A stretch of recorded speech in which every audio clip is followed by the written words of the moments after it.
29వ తేదీన పుట్టిన వారు కష్టాలు పడుతూ ఉంటే వాళ్ళు ఏం చేయాలి అంటే, వాళ్ళు ఒక సోమవారం రోజున నది స్నానం చేసి తర్వాత పూజ చేసుకొని ఆ రోజు శివుడు గుడికి వెళ్ళి కనీసం ప్రసాదం అన్నా చేసుకొని ఒక 11 మంది కన్నా వాళ్ళు పంచి పెట్టాలా. అలాగే 11 సార్లు గుడి చుట్టూ ప్రదర్శన చేసి మీ కోరికని విన్నపించుకుంటే శివుడు మీ కోరికని వింటాడు.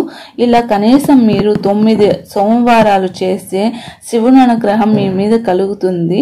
అలాగే మీరేం చేస్తారు అంటే, మీ అమ్మకి ఇష్టమైన పదార్థం ఏదని కనుక్కొని ఆమెకి ఆ పదార్థం తీసుకొని వచ్చి, లేకపోతే మీ అమ్మకి చీర కొనిచ్చి మీ అమ్మకి నమస్కారం చేసుకొని, అమ్మ నాకు ఇలా అంటే అమ్మవారితో సమానం కదా, అమ్మ కాళ్ళ మీద 10 మీద ఆశీర్వాదం తీసుకుంటే మీకు ఎలాంటి మంచి ఫలితం కావాలన్న అనుగ్రహం అనేది అమ్మవారి ఇస్తుంది.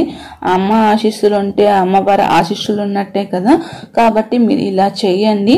అండ్ మీకు ఈ వీడియో నచ్చితే ఒక లైక్ చేసి అండ్ మన ఛానల్ని సబ్స్క్రైబ్ చేసుకోండి.